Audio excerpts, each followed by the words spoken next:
Saudara, kinerja kepolisian menuntaskan kasus pembunuhan Vina dan Eki tengah diuji.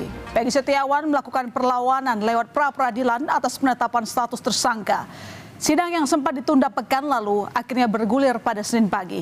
Sidang perdana ini mengagendakan pembacaan permohonan dari Peggy Setiawan diwakili kuasa hukum tentang sah atau tidaknya penetapan Peggy Setiawan sebagai tersangka pembunuhan Vina dan Eki. 22 advokat sebagai kuasa hukum Peggy Setiawan hadir dalam persidangan.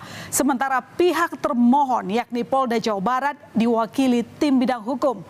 Dalam sidang, tim kuasa hukum Peggy Setiawan membacakan 35 lembar dokumen gugatan pra-peradilan. Ya saudara, dalam sidang pra-peradilan kuasa hukum Peggy memaparkan 18 poin kejanggalan dalam sidang pra-peradilan. Salah satu kejanggalannya yaitu Peggy tidak pernah dipanggil penyidik selama 8 tahun terakhir pasca pembunuhan Vina dan Eki. Padahal Peggy tak pernah melarikan diri dan hanya bekerja sebagai biasanya sebagai buruh bangunan di Bandung, Jawa Barat. Kejanggalan lainnya, Peggy Setiawan ditetapkan sebagai tersangka tanpa dilakukan pemeriksaan awal atau klarifikasi bukti keterlibatannya dalam kasus tersebut. Dan hingga kini, kuasa hukum Peggy belum melihat barang bukti pisau yang diklaim Polda Jabar sebagai alat yang digunakan Peggy untuk membunuh Vina dan Eki pada 27 Agustus 2016 silam. Dalam pembacaan permohonan dari Peggy Setiawan, kuasa hukum Peggy menyoroti daftar pencarian orang pelaku pembunuhan Vina dan Eki. Dan dalam DPO, Peggy dinyatakan memiliki tinggi badan 160 cm dan berambut keriting. Nama DPO yang dirilis Polda Jawa Barat adalah Peggy alias Perong dan berusia 22 tahun saat melakukan aksi pembunuhan pada 2016 silam. Nah, artinya pada tahun 2024, Peggy alias Perong berusia 30 tahun. Namun faktanya, Peggy baru berusia 27 tahun ketika ditangkap Polda Jawa Barat. Peggy juga tidak berambut keriting. Namanya pun bukan Perong, melainkan Peggy Setiawan.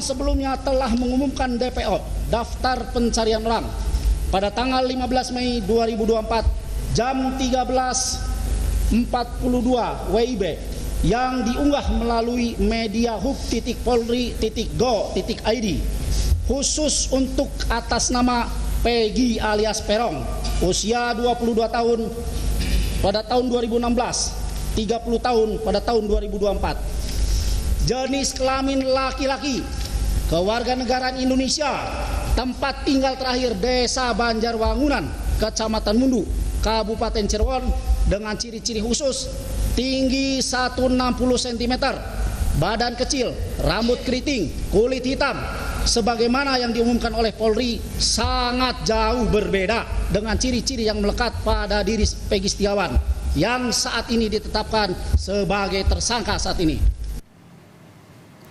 Tim kuasa hukum Peggy Setiawan menyatakan penetapan tersangka oleh Polda Jawa Barat terhadap kliennya diduga cacat prosedur. Peggy Setiawan tidak pernah diperiksa sejak 2016 atau saat tahapan penyidikan di Cirebon. Tim kuasa hukum Peggy juga mengklaim tidak pernah ada surat penyelidikan dan penyidikan terhadap Peggy Setiawan. Maka, tim kuasa hukum meminta majelis hakim membebaskan Peggy Setiawan dan meminta memulihkan hak dan martabatnya. Atas nama pemohon tanggal 21 Mei 2024 haruslah dinyatakan tidak sah dan atau tidak mempunyai kekuatan hukum. 8. Bahwa berdasarkan alasan-alasan tersebut dihubungkan dengan hak-hak pemohon menurut KUH Pidana pasal 95 ayat 1, pasal 97 ayat 3 KUHP serta jaminan prosedural yudisial guna pemenuhan kerugian-kerugian serta pemulihan atau rehabilitasi atau tercemarnya nama baik pemohon dan keluarga di tengah-tengah masyarakat sebagaimana dikehendaki oleh pasal 9 ayat 5 Undang-Undang Nomor 12 Tahun 2005 tentang pengesahan International Covenant of Civil and Political Rights Covenant atau Covenant Internasional tentang hak-hak sipil dan politik yang menyatakan bahwa setiap orang yang telah menjadi korban penangkapan atau penahanan yang tidak sah berhak atas kompensasi yang dapat diberlakukan.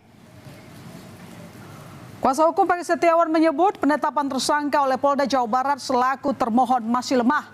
Pada sidang pra-peradilan hari ini, saudara, kuasa hukum Peggy Setiawan menyatakan tidak ada langkah penyidikan dalam penetapan Peggy sebagai tersangka kasus pembunuhan Vina dan Eki. Sedangkan penetapan tersangka harus dilakukan berdasarkan hasil penyidikan. Beberapa bukti yang digunakan untuk menetapkan Peggy sebagai tersangka tidak memiliki bukti yang kuat. Karena penangkapan terlebih dahulu, seharusnya penangkapan itu seharusnya sudah tersangka. Ini tidak ditetapkan tersangkanya setelah ditangkap. Nah, penetapan tersangka juga ini harus ada 2 alat bukti Sementara tadi sudah disampaikan alat bukti itu setelah ditetapkan tersangka masih dicari-cari. Kami merasakan sebagai penasihat hukum ketika mendampingi saksi-saksi terakhir di Polresta Cirebon memeriksa Dede Kurniawan saja masih mencari motif, masih mencari alat bukti yang tadinya dicari geng motor afiliasi sampai di Cirebon di Polres itu dicari Jakmania garis keras. Itu artinya kami yakin bahwa dalam menetapkan tersangka ini tidak mempunyai alat bukti. Itu poinnya. Jadi sidang gugatan pra-peradilan penetapan Peggy Setiawan sebagai tersangka pembunuhan Vina dan Eki akan dilanjutkan hari Selasa dengan agenda pembacaan pembelaan dari Polda Jawa Barat selaku termohon. Dalam pembelaan nanti, tim kuasa hukum Polda Jabar akan menunjukkan dalil keterlibatan Peggy dalam kasus pembunuhan Vina dan Eki.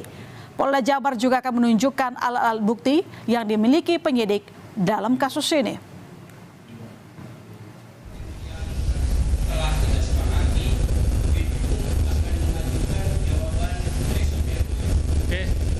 Baik ya, Hakim,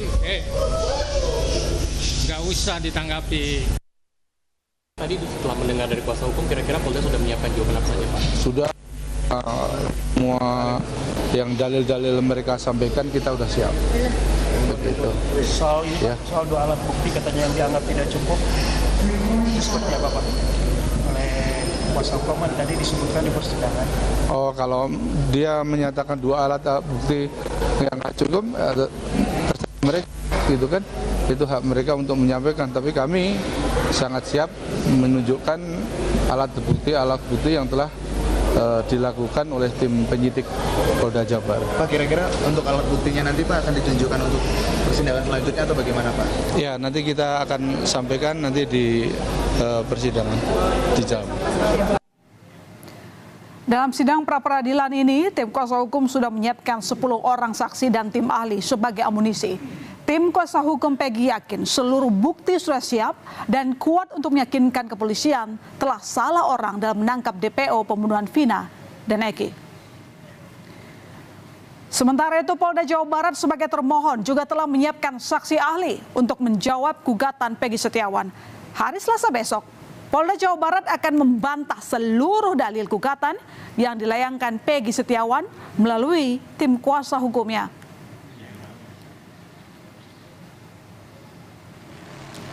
Ibu Peggy Setiawan Kartini hadir dalam sidang perdana pra-peradilan Peggy Setiawan di Pengadilan Negeri Bandung pada Senin pagi. Kartini mengaku sebelum sidang sempat berbincang dengan Peggy. Kartini sebut Peggy dalam keadaan sangat baik dan jauh lebih tenang untuk menghadapi proses hukum. Kartini berharap pra-peradilan yang dilayangkan Peggy Setiawan berjalan lancar dan Peggy bisa segera bebas. Semoga Peggy cepat bebas. Tapi barusan sempat menjenguk Peggy, kapan Bu terakhir? Kamis kemarin. Kamis. Ada yang disampaikan mungkin Bu dari Peggy? Ya, Peggy hanya minta doanya aja, doain supaya Peggy cepat bebas. Hari ini kan udah dimulai nih Bu, nggak dibatalin lagi, perasaannya gimana Bu? Alhamdulillah sedikit lega, ada harapan untuk anak saya segera bebas. Baik, makasih. Sidang gugatan pra-peradilan akan berlangsung selama 1 pekan. Sidang gugatan pra-peradilan penetapan Peggy Setiawan sebagai tersangka pembunuhan Vina dan Eki akan dilanjutkan hari Selasa dengan agenda pembacaan pembelaan dari Polda Jawa Barat selaku termohon. Sementara itu, tahap pembuktian melalui keterangan saksi dan ahli dari kedua pihak berlangsung pada Rabu dan Kamis. Dan Jumat 5 Juli 2024, agenda sidang pra-peradilan Peggy Setiawan yakni menyampaikan kesimpulan dan putusan akan disampaikan pada Senin 8 Juni 2024. Perlawanan Peggy Setiawan tidak hanya dilakukan kali ini saja. Bahkan sejak awal ditunjukkan ke publik, Peggy sudah melakukan perlawanan. Peggy yang dihadirkan dalam konferensi pers di Polda Jabar. Peggy menyatakan tak terlibat dalam pembunuhan Vina dan Eki. Peggy mengaku menjadi korban fitnah dalam kasus ini. Bahkan Peggy rela mati jika terbukti menjadi pelaku pembunuhan Vina dan Eki tahun 2016 silam.